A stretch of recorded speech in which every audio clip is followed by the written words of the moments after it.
जय राधा माधव कुंज बिहारी जय राधा माधव कुंज बिहारी गोपी जन वल्लभ गिरिधरधारी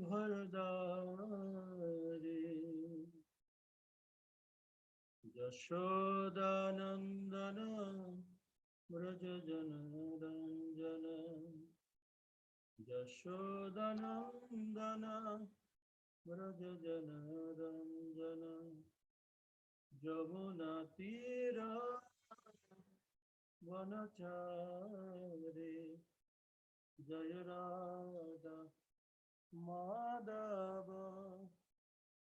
कुंज बिहारी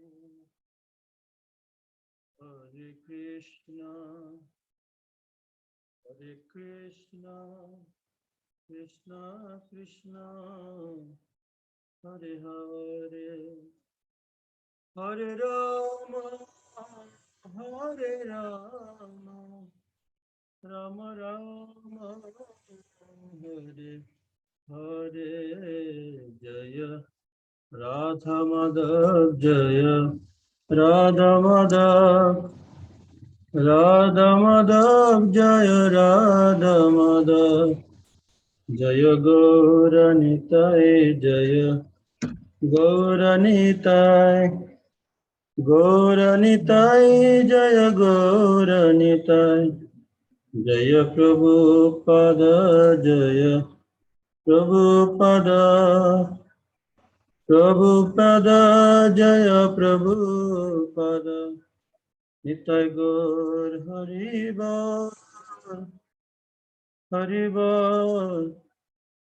बोल निताय गौर हरि बोल निताय गौर हरि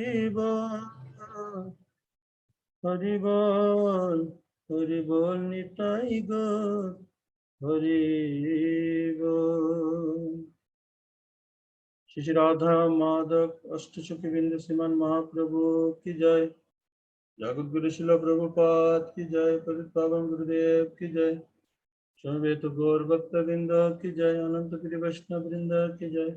निताय गौर शीतन प्रेमानंदे हरि हरि बोल। ओम अज्ञानं तिमिरंधस्य ज्ञानं जनशलाकया चक्षुरुन्मिलितं येन तस्मै श्रीगुरवे नमः। श्रीचैतन्यमनोभीष्टं स्थापितं येन भूतले स्वयं रूप कदा मह्यं ददाति स्वपदान्तिकम्। वन्देऽहं श्रीगुरो श्रीयुतपदकमलं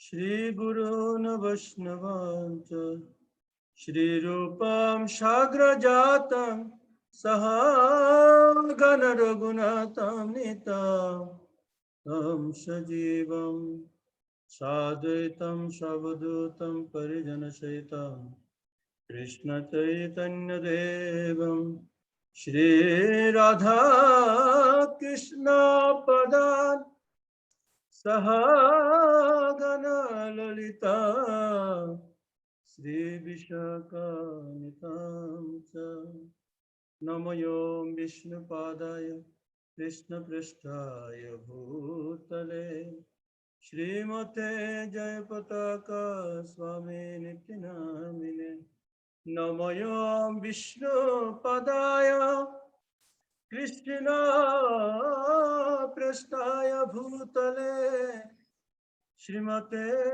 भक्तिवेदांत स्वामिनिते नामिने नमस्ते सरस्वती देवे गौरवाणी प्रचारिणे निर्विशेष शून्यवादी पाश्चात्यदेशतारिणे वाञ्छाकल्पतरुभ्यश्च कृपा सिन्धुभ्येव च पतितानां पावनेभ्यो वैष्णवेभ्यो नमो नमः।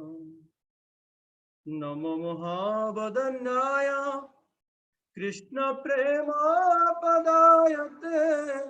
कृष्णाय कृष्ण चैतन्य नाम्ने गौरतिसे नमः। पंचतत्मयहं कृष्ण भक्तरूपशर्पकं भक्तावतार भक्ताक्षं नमामि भक्तशक्तिकं। हे कृष्ण करुणा सिंधु दीनबंधु जगत्पते गोपेश गोपिका कांत राधाकांत नमस्तुते। तप्त कांचन गौरांगी राधे वृंदावनेश्वरी विश्वभानुसुते देवे प्रणमामि हरिप्रिये। जय श्री कृष्ण चैतन्य प्रभु नित्यानंद श्री अद्वैत गदाधर शिवासादि श्री गौर भक्त बिंद। हरे कृष्ण कृष्ण कृष्ण हरे हरे हरे राम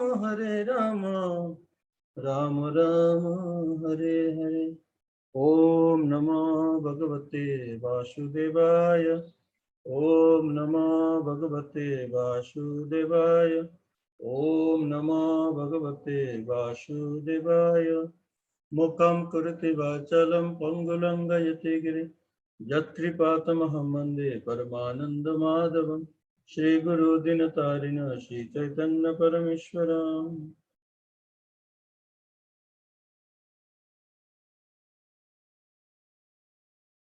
हरे कृष्णा। तो सभी को बहुत बहुत धन्यवाद। आप लोगों ने अपना व्यस्त समय हमारे साथ बिता रहे। आज का क्लास में आप अटेंड किए इसके लिए बहुत बहुत धन्यवाद। तो आज का हम लोग जो श्रवण करेंगे इसका जो विषय है वो है मन। तो आज दोपहर को हमारा एक प्रभु जी क्लास ले रहे थे, हमारा उज्जवल प्रभु। तो हमें भी जब वो उनका जो क्लास का तैयारी चल रहा था तो प्रभु जी मुझे कुछ बोल रहा था कि प्रभु जी मुझे कुछ आप इसमें से नोट करके दीजिए। तो नोट तो हुआ नहीं, उन्होंने कुछ मेरे को बताया नहीं। लेकिन जब मैं पढ़ रहा था तो मुझे इतना अच्छा लगा कि विषय को, तो मैंने कि टिक किया कि ये जो अगले जो हमारा हिंदी क्लास होगा तो उसमें हम लोग ये टॉपिक चर्चा करेंगे। और ये पढ़ते पढ़ते मैं ऐसे ऐसे लीला को भी श्रवण किया कि बहुत ही शिक्षा हमें मिल सकते हैं उनमें से। तो ऐसे सुंदर बात है। तो श्रीमद् भगवत गीता है, अगर आपके पास गीता है आप भी उसको ले सकते हैं गीता को। Shrimad Bhagavad Gita chapter 6 text number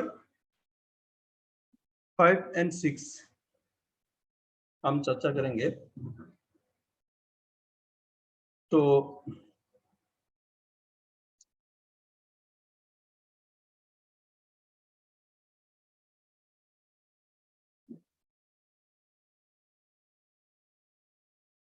श्लोक नंबर 5। उद्धरत आत्मन आत्मनाम न आत्मनम अवसाधयेत् आत्मैव हि आत्मना बंधु आत्मा एव दीपो आत्मना। तो अनुवाद, मनुष्य को चाहिए कि अपने मन की सहायता से अपना उद्धार करे और अपने को नीचे ना गिरने दे। यह यह मन बद्ध जीव का मित्र भी है और शत्रु भी है। तो इसमें बहुत ही अच्छा से आपको हमें समझा रहे। कि मन क्या होता है, कि मनुष्य को चाहिए कि अपने मन के सहायता से, तो मन का सहायता हमें कैसे लेना, कैसे हम मन को सहायता ले सकते मन का।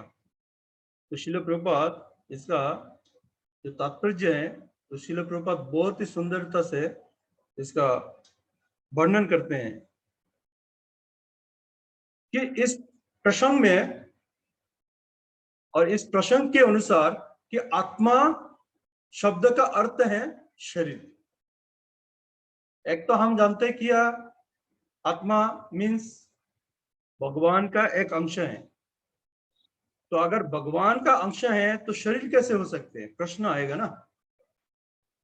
तो आत्मा दो प्रकार का होता है, एक जीव आत्मा, एक परमात्मा है। तो इसमें श्रील प्रभुपाद अपना तात्पर्य में कह रहे हैं कि इस प्रसंग के अनुसार आत्मा शब्द का अर्थ है शरीर। तो मन तथा आत्मा होता है, मन और आत्मा।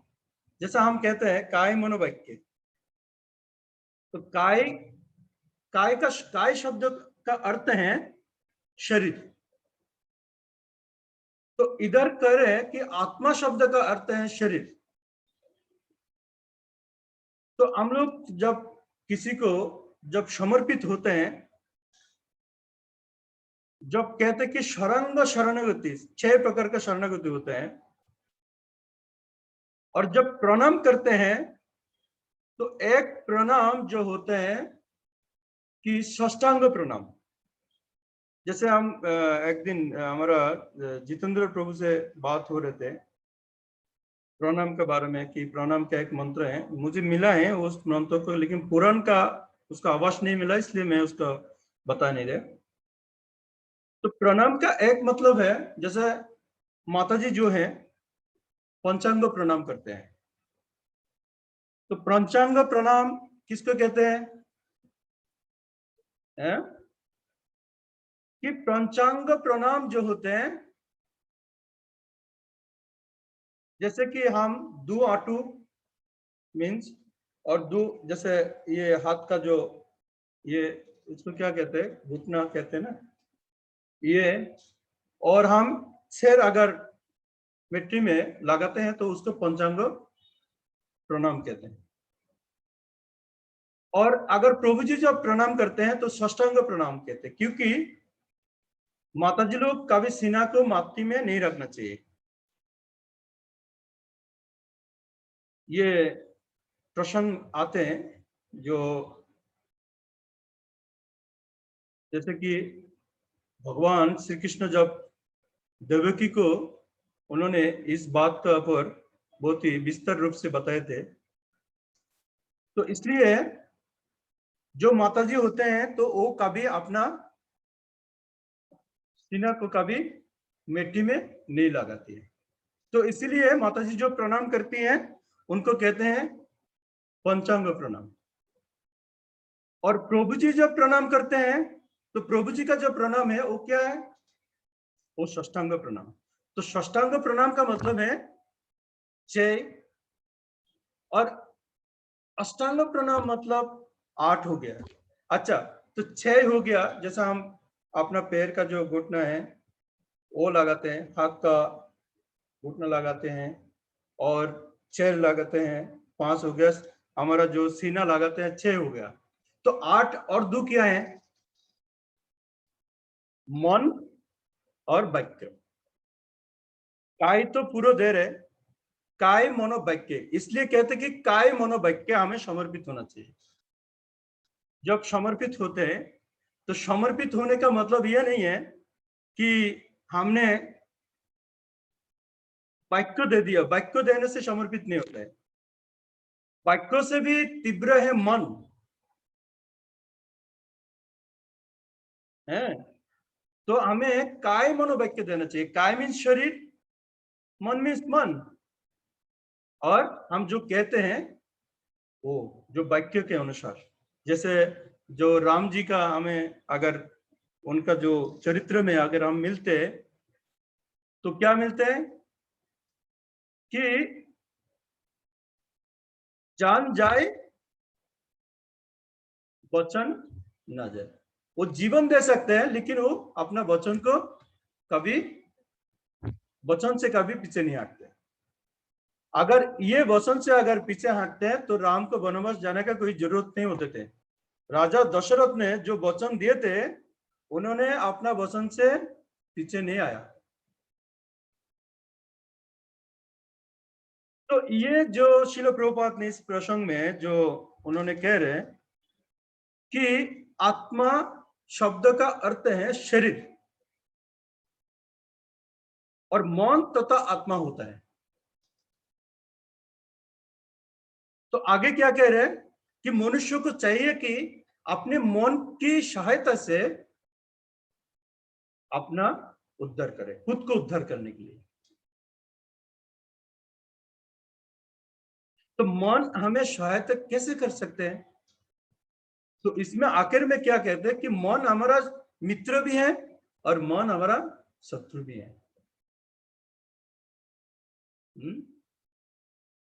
तो इसमें कह रहे हैं जो जैसे जुगा पद्धति है,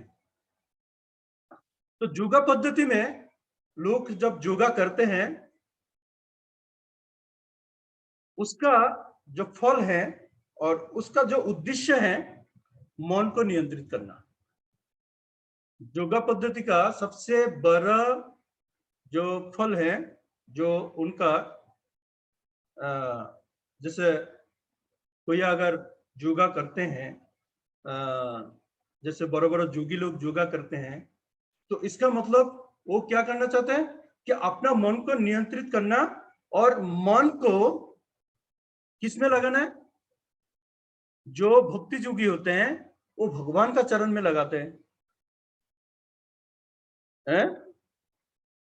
जो भक्ति जोगी हैं वो क्या करते हैं अपना पूरा मन काय मन वाक्यों में वो पूरा भगवान को समर्पित हो जाते हैं। कुछ ऐसे जोगी होते हैं जो जैसे कि जो निराकार ब्रह्म का जो उपासना करते हैं, तो जैसे ओम उच्चारण करके तो अपना मन को वो नियंत्रित करके वो ओम के अंदर ही उसका विस्तार करते हैं, क्योंकि उनका जो चेतना है, उनका जो कॉन्शियस है, ओम है भगवान, क्योंकि वो भगवान को निराकार रूप में मानते हैं।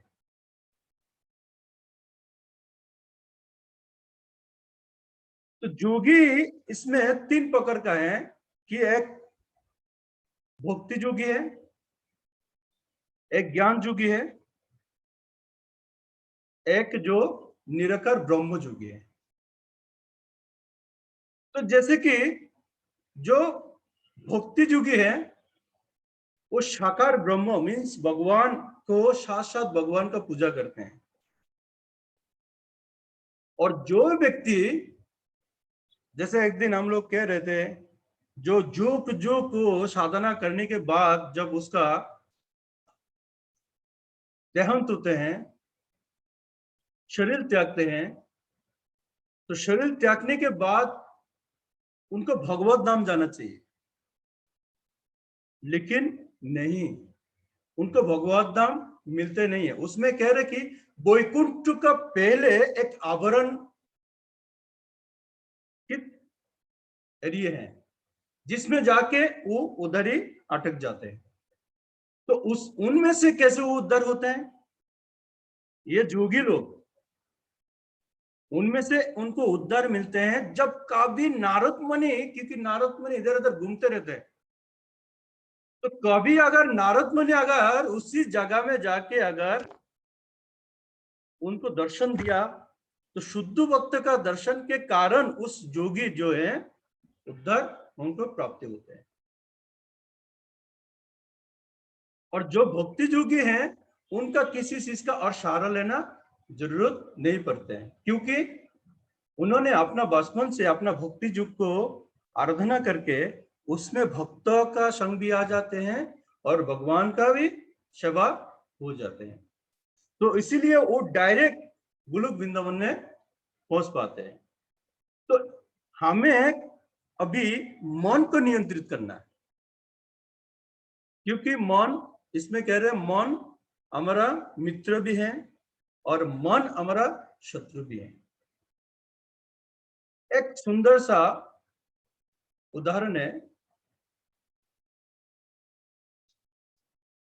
एक जोगी 2 साल उन्होंने ये योग पद्धति का साधना सीखा, और सीख रहे कैसे अभ्यास करना, बोलते ना, जैसे जम नियम आसन है, प्राणायाम है, प्रत्याहार। तो उन्होंने ये सब सीख लिया। उन्होंने भूखा रहना, बोलते कि एकदम वो 2-4 दिन भूखा रह सकते हैं, ऐसे कुछ पद्धति उन्होंने सीख लिया। और सीखने के बाद उनको क्या हुआ, 2 साल के बाद उनको मन में आया एक दिन कि थोड़ा सा ब्रेक ले लेते हैं। उनका मन में चाय पीने का कुछ चिंता है।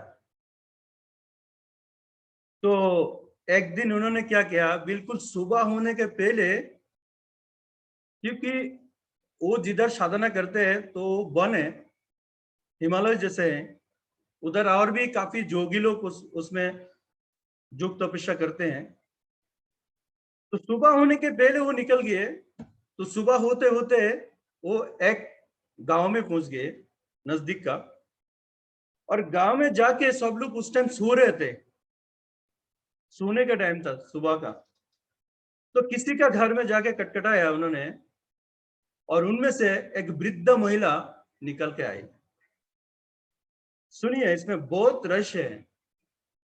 तो एक वृद्ध महिला निकल के आई। वो वृद्ध महिला को उन्होंने कह रहे कि माए, मुझे चाय पीना है। तो उन्होंने इस संतों को देख के तो बहुत खुश हुई, बोलते महाराज आप बैठिए। उन्होंने बहुत सुंदर सा एक आसन बना उन्होंने दिया, और अच्छा जगह में उन्होंने आसन दिया, आप बैठिए, मैं आपको चाय पिलाते हूँ। तो उन्होंने तो देख रहे कि वृद्ध महिला क्या कर रहे हैं, उनको चाय बनाने के लिए दूध दोहन करना पड़ेंगे। तो दूध दोहन करने के लिए जा रहे अपना गाय के पास, और ये सब करते करते, और उन्होंने भी कह कर गया था कि महात्मा जी, मुझे थोड़ा थोड़ा टाइम लगेगा, आप तब तक थोड़ा बैठे। तो माता जी जो है चाय बनाने में काम में लग गई है, दूध दोहन कर रहे, चाय बना रहे। और इसी बीच में वो जो तपस्वी जो उनका घर में आई चाय पीने के लिए, तो वो कह रहे कि माता जी का कम से कम 1-1.5 घंटा लग जाएंगे, तो तब तक क्यों ना मैं थोड़ा अपना साधना में लीन ना हो जाए। तो उन्होंने क्या किया, वो जो जुग पद्धति है, उन्होंने अपना जुग पद्धति में फिर से लीन हो गया। अभी वो अपना ध्यान करने लगा। तो ध्यान करते करते इधर माताजी ने चाय बना के नमक वगैरह डाल के लेके आ गया, और लेके आके उन्होंने पूछने लगा, महाराज जी जागिए जागिए, मैं आपको लिए चाय लेके आया। मैं आपके लिए क्या लेकर आया, चाय लेके आया। तो महाराज बात नहीं करते, महाराज का कोई आवाज नहीं है। तो अभी क्या होगा, महाराज को बड़ा चिल्ला चिल्ला के बोले, महाराज जी मैं आपके लिए चाय लेकर आया। नहीं, उनका कोई शब्द ही नहीं है। महाराज जी मैं आपके लिए चाय ले, तो सुबह का टाइम था, सब लोग सो रहे। तो सब लोग जाग के उसी घर में आ गया, क्या हो गया भाई, क्या हो गया, आप इतना चिल्ला क्यों रहे, इतना चिल्ला क्यों रहे। बोलते देखिए, ये जो संत हैं, महाराज जी हैं, वो मेरे पास आए चाय पीने के लिए, और मैंने उनको लिए चाय बनाया, मुझे थोड़ा टाइम लगा, और चाय बना के लेके आया तो वो जाग नहीं रहे। तो फिर जितना भी गांव वाले थे तो सभी लोगों ने डूल करताल है, ये सब कुल करताल मृदंग जो भी था उनके पास सब बजा के उनको उठाने के लिए कोशिश किया। ये महात्मा तो अपना ध्यान से जगते ही नहीं है, ये तो बड़ा मुसीबत बन गया, अभी क्या होगा। तो उन लोगों ने विचार किया ये तो बहुत बड़ी बात है, क्या कर सकते हैं, ये महात्मा तो उठते नहीं है। तो फिर उन लोगों ने तो जिधर वो तपस्या करते थे तो उधर उन्होंने किसी को भेजा कि जाओ उनका जो साथी हैं आप उनको जाके लेके आ जाओ, वो उठा सकते हैं। तो उन्होंने गया और जाके उधर से उनको पूरा बात खुल के बताया कि ऐसे ऐसे बात है, ये आपका एक साथी है जो चाय पीने के लिए गया और उनका ये परिस्थिति है। तो उन लोग सुन के बोला ठीक है जरूर हमें जाना चाहिए। तो दो चार सहपाठी उनका आ गया और आके देखा, उन्होंने भी कोशिश किया उनको जगाने के लिए, बेचारा नहीं जागा है, नहीं जागा वो। तो फिर साथी कहने लगा भाई ये तो ब्रह्मलीन हो गया, इसको जगा नहीं सकते हैं, वो अपने आप जागेंगे, उसको हम जगाने के लिए कोशिश करें तो वो नहीं हो सकते, वो अपने आप एक दिन जग जाएंगे। तो ऐसे करके उन लोगों ने क्या किया कि क्योंकि खुला आसमान का नीचे बैठा था ना, तो सब लोगों ने उसको एक ये बना के दे दिया कि उसी के नीचे वो तपस्या करते रहे। तो ऐसे करते करते कह रहे कि पूरा 1000 ईयर्स उन्होंने पूरा अपना तपस्या में लीन हो गया। 1000 ईयर्स, पूरा 1000 साल उन्होंने वो तपस्या का आनंद लेने लगा। तो एक दिन वो जागा और जागने के बाद उन्होंने क्या बोला आप सुनेंगे तो थक जाएंगे। मैं चाह लो 1000 साल तपस्या करने के बाद वो कह रहे कि मैं चाय लेकर आओ। तो चाय कहां से लेके आएगा, 1000 साल वो गांव भी पूरा निकल गए उधर से, गांव ही नहीं है।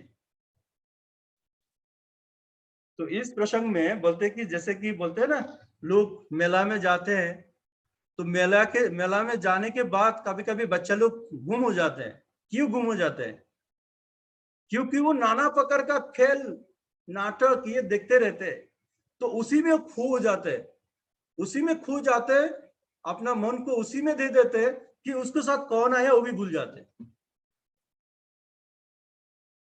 तो उसी प्रकार का परिस्थिति इस जोगी का हुआ कि 1000 पूरे 1000 ईयर्स उन्होंने अपना ध्यान में लगाने के बाद वो कह रहे मैं चाह लो 1000 साल तपस्या करने के बाद हमें भगवत धाम प्राप्ति होना चाहिए, हमें भगवत धाम प्राप्ति होना चाहिए। वो बोल रहे कि मुझे चाय लेके आओ। तो इसीलिए कहते हैं कि जो भक्ति युग है, जब तक वो भक्ति युग में नहीं आएंगे, जब तक वो कृष्ण भावना अमृत में नहीं आएंगे, तब तक उसका जो मर्म अर्थ जो है वो कभी समझ नहीं पाएंगे, उस समय को यूं व्यतीत कर देंगे, यूं व्यतीत कर देंगे कि ऐसे 1000 ईयर्स, इसका मतलब वो एक क्या है, समय गुआने वाला जुगा है कि वो अपना जोग साधना में आनंद ले रहे, उसमें भी एक आनंद है। जैसे बच्चा नाटक देखते हैं, माँ को खो देते हैं, तो उसी तरीके से वो अपना जुग में एक आनंद उपलब्धि कर रहे थे। बोलते हैं ना वो एक मन का भी एक फिल्म होते है ना, मन के अंदर भी एक फिल्म चलते रहते हैं, और उठने के बाद बोलते हैं मैं चाय लो। तो इसीलिए कह रहे कि हमें अपना कृष्ण भावना अमृत में आना चाहिए। कृष्ण भवन अमृत में आके हम जुग अभ्यास का शिक्षा लेना चाहिए। जुग अभ्यास क्या होता है? हमें भी जुग अभ्यास करते हैं। हम जब प्राथमिक पर्याय में आते तो हमें बहुत तकलीफ होता है सुबह उठने में, नित्य करने में, आरती अटेंड करने में, क्लास अटेंड करने में। सुबह 3:30 से लेके 9 साढ़े 9 बजे तक 6 घंटा पूरा तपस्या, और ये नित्य है, डेली के है। ये भी एक जुग अभ्यास है, लेकिन इसमें क्या है? साक्षात भगवान के साथ है आप। गोलोक वृंदावन आप बोलते हैं ना, अगर किसी के घर में विग्रह है, मथुरा वास है। घर में विग्रह का मतलब है मथुरा वास कर रहे हो आप। तो इतना सारा साधु संघ में रहने का मतलब क्या है? गोलोक वृंदावन है, तो साक्षात भगवान के साथ है। तो इसीलिए हमें अपना मन को भक्ति जुग में नियोजित करना चाहिए, तब मन हमारा मित्र हो सकते हैं। इसलिए श्रील प्रभुपाद भी उन्होंने कह रहे कि जुग जो पद्धति है, इसका उद्देश्य क्या है? मन को रोकना तथा अपना इंद्रियों को, जो इंद्रिय विषय को के प्रति आसक्ति से उसे क्या है? हटाना है। कि मन हमें भूख करने के चिंता में खुआ देते हैं। जो चिंता है, जो मन का जो प्रवृत्ति है, तो इस शरीर को भूख करने का काम पे लगा देते हैं। तो मन को नियंत्रित करने का मतलब क्या है? कि हमें इंद्रिय तृप्ति को रुकना है। अगर कोई इंद्रिय तृप्ति को रुक जाते हैं, इंद्रिय तृप्ति नहीं करते हैं, तो उसको गोस्वामी कहा जाता है। गोस्वामी, गोस्वामी, इसका मतलब इंद्रियों का पति हो गया। इससे पहले नहीं है। अगर मन को नियंत्रित नहीं कर पाया, वो कभी गोस्वामी नहीं हो सकते। गो का मतलब इंद्रिय, स्वामी का मतलब स्वामी मन। इसलिए कोई अगर मन को अगर वो वश में लेके आ गया, तो वो स्वामी बन जाते, मतलब अपना मित्र बन जाते हैं। अगर मन नियंत्रित नहीं आया, तो समझो कि आपको बहुत बड़ा दुश्मन है, आपको किधर भी लेके जाके वो फंसा देगा। तो इसीलिए श्रील प्रभुपाद आगे लिखते हैं, आत्मा तो शुद्ध होता है, आत्मा शुद्ध है, लेकिन आत्मा को इतना कचरा में कैसे डाल देते हैं? क्यों आत्मा इतना मलिन हो जाते हैं? क्यों आत्मा साथ साथ जाना पड़ते हैं सूक्ष्म इंद्रिय के साथ साथ? क्यों? ये जो मौन बुद्धि अहंकार है, कि हमारा सूक्ष्म इंद्रिय है। अहंकार मीन्स डस्टबिन है। अगर वो फॉल्स है तो डस्टबिन है। अहंकार दो प्रकार का होता है। एक सच्चा अहंकार है कि हम दास है, आई एम ए सर्वेंट। अगर कोई इस अहंकार को अगर सार्थक कर लिया, तो वो अपना नित्य भगवत धाम है, नित्य भगवान के साथ चल सकते हैं। क्यों? वो कंटिन्यू आनंद में रहेंगे, कंटिन्यू। उसको आनंद का जो डिस्टर्ब कोई नहीं कर पाएंगे। लेकिन अगर ऐसे नहीं करते, तो उसका दुख का भी कोई सीमा नहीं, उसको दुख का भी कोई निवारण नहीं कर पाएंगे। क्यों? क्योंकि उसको दुख का निवारण इसलिए नहीं कर पाएंगे। आप अगर शरीर में अगर कोई बीमारी होता है, लोग देखते हैं भाई आपको बीमारी है, ये बीमारी ठीक करने के लिए ये दवाई है, लेकिन आपका मन के अंदर जो बीमारी है, उसको कौन ठीक करेगा? इसलिए दो जगह में कभी झूठ नहीं बोलना चाहिए। एक, धर्मीय स्थान साधु का सामने कभी झूठ नहीं बोलना चाहिए। दूसरा जो है, दवाई खाना, डॉक्टर के पास। अगर डॉक्टर के पास अगर आप झूठ बोला, तो आपको सही दवाई वो कभी दे नहीं सकते। और साधु के पास अगर आपने झूठ बोला, तो आपको अपराध लगेगा। तो जो बंधन से आपको मुक्त होना चाहिए, अभी आप बंधन में फंस जाएंगे। ऐसे बहुत लोग बिल्कुल सरल समझते हैं, क्योंकि योग का ऐसे है, मैं आप समझते कि साधु मेरा मित्र है। साधु का भी किसी का मित्र नहीं होता है, ना कभी शत्रु होते हैं। साधु का समांतरल, एक समांतरल पद्धति है। साधु सबके लिए है, साधु सबके लिए मित्र है, फिर सबके लिए शत्रु भी है। उदाहरण नारद मुनि है। नारद मुनि किसी के लिए दुश्मन नहीं है। अगर असुर का भी मित्र है वो, साधु का तो चुरिए, असुर भी उनको मानते हैं। लेकिन वो नारद मुनि, दिखा जाए, उन्होंने कुबेर का जो पुत्र है उनको क्यों अभिशाप दे दिया? उनको क्यों ये भिक्षाजनी के प्राप्ति करने के लिए पूरा कितना सत्य युग के लेके द्वापर युग तक उन्होंने पूरा बिताना पड़ा? तो इसीलिए साधु का सामने कभी ऐसे नहीं करना चाहिए कि हमें सच्चाई बोलो, क्योंकि अगर साधु झूठा है, भगवान झूठा नहीं है। भगवान झूठा नहीं है। भगवान आपको जिस साधु के रूप में आपने जिनको मान रहे हैं, अगर साधु झूठा भी है तो भगवान आपका जो इच्छा है ना वो पूरा कर देगी। साधु का जो कर्म का फल है उसको प्राप्ति होना ही पड़ेगा।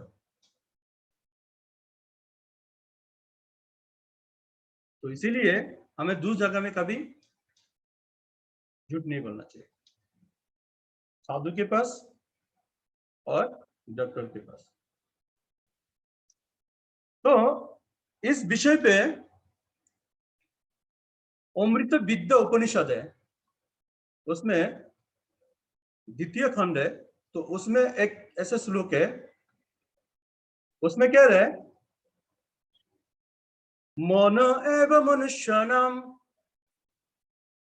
कारणम वंदे मुक्षये वंदया विषय संग मुक्तया निर्विषयम मन।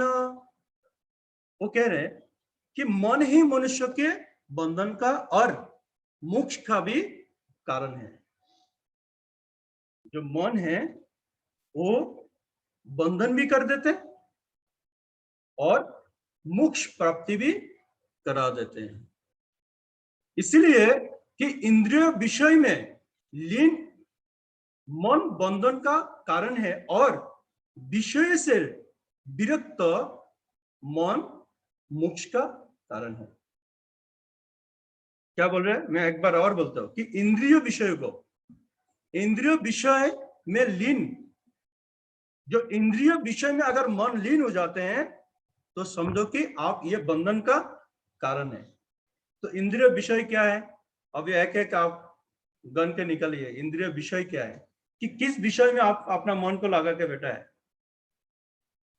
मुझे ये करना, मुझे वो करना, मुझे बड़ा होना, मुझे ऐसे करना, मन काम कर रहे हैं। अभी अगर आप क्लास सुन रहे हैं तो ध्यान से, तो अभी आपके मन में चिंता आएगा, मैं तो ये करना चाहता हूँ, मैं तो वो करना चाहिए, अमेरिका जाना चाहता हूँ, है मैं ये बहुत व्हाटएवर आप कुछ भी करना चाहते हैं। तो मन क्या कर रहा है आपको? है मन आपको बंधन में लगा रहे, वो मन आपका बंधन का कारण बन गया। अगर वो मन विषय से विरक्ति है कि उस विषय से उसका कोई मतलब ही नहीं है, तो वो मन आपका मोक्ष का कारण हो जाते हैं। इसका मतलब समझ गया आप कि एक ही मन आपको विषय का बंधन में भी डालते हैं और एक ही मन आपका विषय से विरक्ति का कारण मोक्ष भी कर देते हैं।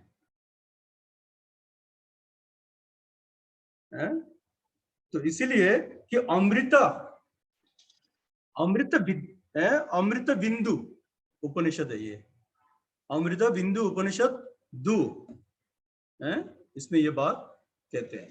अतः जो मन निरंतर कृष्ण भावना अमृत में लगा रहते हैं वही परम मुक्ति का कारण है।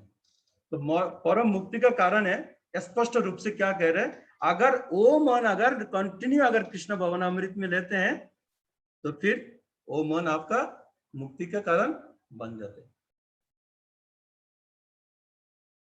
जैसे जैसे लोग बड़ा होते हैं अपना जीवन में, कि बोलते हैं ना वो स्ट्रगल करते करते वो अपना जीवन को तकलीफ से ऊपर जाता है आस्ते आस्ते, तो उसको कभी ये नहीं होता है कि हमने इधर रुक गया, रुकना नहीं होता है। वो हर टाइम चिंता करते रहते हैं, मुझे और भी बड़ा होना, मुझे और भी बड़ा होना, मुझे ये पूरा बड़ा बड़ा बड़ा बड़ा बड़ा होते रहते हैं। उसका बड़ा होने का एक ही उसका रुक है, बीमारी है कि उसको बड़ा होना है। तो उसी तरह दो प्रकार का बड़ा लोग है कि जो भक्त जुगी, जो भक्ति जुगी है, उसका भी चिंता है मुझे बड़ा होना है। कैसे बड़ा होना, कि मुझे बड़ा बड़ा सर्वेंट बनना है? जैसे कि अगर किसी को उम्र जब अभी अभी ये ऐसे चल रहे हैं कि किसी को उम्र अगर ज्यादा हो जाते ना, तो बोलते हैं नहीं नहीं मेरा उम्र तो अभी ज्यादा नहीं हुआ, अभी 50 हो गया, लेकिन वो बोलते नहीं मेरा अभी 25 साल चल रहा है। वो खुद को 25 में कन्वर्ट कर रहे हैं। लेकिन जब 25 में रहते, 20 में रहते, वो बोलते कि नहीं नहीं मेरा तो 30 हो गया, मेरा 40 हो गया। जब शूटर रहते हैं वो बड़ा होने का कोशिश करते हैं, और जब बड़ा हो जाते हैं तो छोटे होने का कोशिश करते हैं। मनुष्य का प्रवृत्ति, शरीर का। क्यों? क्योंकि जब उसका उम्र हो जाते हैं तो उसको वो समझते कि अरे मेरा जवानी तो निकल गया। वो किसके ऊपर धर दे रहे, देखिए, अरे मेरे तो उम्र मतलब मेरे जवानी निकल गया, सौंदर्य निकल गया। तो एक बार क्या हुआ, एक घटना हुआ कि एक आदमी को हम लोग बस पे चल के जा रहे थे, तो बस ब्रेक किया, तो ब्रेक करने के बाद मेरे एक दोस्त था, वो जाके किसी का शरीर में लग गया। तो वो बोल रहे कि आप देख के नहीं चल सकते, आप पकड़ नहीं सकते। बोलते अंकल जी मैं तो ऐसे ब्रेक किया कि मैं अचानक आपको शरीर में टच हो गया, मैं तो अपना मर्जी से नहीं किया। वो अपना शरीर में क्यों गिरा वो नहीं कह रहे, आप अंकल क्यों कहा इसलिए कह रहे भाई, मुझे अंकल क्यों कहा, मुझे अंकल जैसा लगता है, मुझे अंकल लगता है आपको। देखिए कि उसको शरीर में दुख लगा, उसके ऊपर आसक्ति नहीं है। वो अपना शरीर का जो यौवन है उसके ऊपर आसक्ति है कि मैं तो यंग हूं, है मैं तो यंग हूं। वो यौवन है, यौवक। तो इसीलिए तो भक्त जो होते हैं अगर वो जब टॉप लेवल में चले जाते हैं तो वो भी कहते हैं नहीं मैं तो बहुत बड़ा भक्त नहीं हूं, मैं तो छोटा हूं, मैं अभी भी प्राइमरी में हूं, है मैं अभी नया ड्यूटी हूं, न्यू ड्यूटी, लेकिन बहुत उच्च मार्ग में हूं। उच्च मार्ग में होते हुए भी वो अपना खुद को बहुत विनम्र दिखाते हैं, हैं? जब कोई नया ड्यूटी होता है वो चाहते कि मैं कैसे आगे बढ़ूं, हैं? जो मध्य स्तर का भक्त होते हैं, जैसे हम कभी कभी ये बात बहुत कहते हैं कि वो बोलते हैं कि मैं अमुक समय का इस्कॉन में हूँ, बा अमुक समय का मैं ऐसे हूँ, है ये हूँ वो हूँ। लेकिन जब टॉप लेवल में चले जाते हैं, अरे नहीं तो मैं अभी अभी इस्कॉन में आया हूँ, अभी भक्ति शुरू किया हुआ है। ये है टॉप लेवल का विनम्रता, भक्ति का विनम्रता। क्योंकि चैतन्य महाप्रभु भगवान होते भी वो कह रहे ना हम विप्र न च नरपति ना पी वैश्य न शूद्र, ना हम वर्णी न च गृहपति बानस्तोतिर्वा। क्या है? किंतु पार्दन निखिल पुण्यमृताद्य गुपीभूत पद कमल दास दास दास अनुदास। और ब्राह्मण विप्र कुछ भी नहीं है, हैं? वो कोई वर्ण में भी नहीं है। वो क्या है? वो कह रहे गुपीभूत पद कमल दास दास दास। ये है शुद्ध क्वालिटी। तो इसीलिए कि श्रील प्रभुपाद स्पष्ट रूप से कह रहे कि हमें मन को कैसे नियंत्रित करना। भगवान भी कह रहे थे अर्जुन को, अर्जुन कह रहे थे कि चंचलम ही मन कृष्ण, प्रभोथी बलवद्धीरम, कि हे कृष्ण मेरे मन इतना चंचल है कि हवा से पहले उड़ जाता है, वायु का गति से भी तीव्र है, तो उसको कैसे मैं वशीभूत करूं? तो भगवान ने बोला तुम क्या करो मालूम है, तुम मेरे को स्मरण करो, है? तुम मुझे स्मरण करो। भगवान खुद अर्जुन को कहा। तो श्रील प्रभुपाद भी कह रहे कि अगर हमें मन को अगर मित्र बनाना है, अगर मन को मित्र बना के इस भव बंधन से मुक्त होना है, तो निरंतर हमें कृष्ण भवनामृत में लगा रहना चाहिए। निरंतर हमें कृष्ण भवनामृत में लगा रहना चाहिए और निरंतर साधु संग में भी रहना चाहिए। तो साधु संगति में रहने के लिए हमें क्या करना चाहिए? अपना फैमिली को भी हमें खुद के जैसे बनाना चाहिए। ऐसे नहीं कि मैं भक्त बन गया, अभी बाकी हमारा जो घर का लोग है उनको बांधने का जरूरत नहीं है, अरे बच्चे हैं अभी, करने दो ना, उम्र होगा तो करेगा, ऐसा कुछ नहीं है। फिर भक्त संग नहीं मिलेगा आपको। आपको भक्त संग करना है तो उनको पहले बनाइए, अगर आप बन गया तो उनको भी बनाना शुरू कर दीजिए। क्योंकि प्रहलाद महाराज स्पष्ट रूप से कह रहे कि अगर आप कोमर अवस्था अगर भक्ति नहीं कर रहे तो उम्र हो के कोई गारंटी नहीं है। भिक्ष का उदाहरण देते हैं, ये भिक्ष जब पद निकालते हैं उस टाइम आपको ध्यान देना चाहिए कि टेढ़ा बनाना है कि सीधा बनाना है। अगर सीधा बनाना है उसके ऊपर आपको कुछ ना कुछ पद्धति करना पड़ेगा, और टेढ़ा बनने के लिए कुछ नहीं है, ऑटोमेटिक बन जाएगा वो टेढ़ा। अगर सीधा बनना है तो थोड़ा सा उसके ऊपर मेहनत करना पड़ेगा, उसको कुछ लगा के देना पड़ते हैं, कुछ बेम्बू का उसको गिरा देने पड़ते हैं, उसको थोड़ा मेहनत करना पड़ता है। उसी तरह अगर बच्चा को आप आगे तक लेके जाना चाहते हैं, अपना साथ साथ चलाना चाहते हैं, तो उसको थोड़ा आपको मेहनत करना पड़ेगा। तो आपको साधु संगति कंटिन्यू रहेगा, कभी आप साधु संगति के बीच से निकलेंगे नहीं है। तो मैं इधर ही विराम दूंगा, तो किसी का कोई प्रश्न है तो आप कर सकते हैं। हरे कृष्णा। मैं तो 2 श्लोक लेने वाला था, एक ही श्लोक में समय चले गया।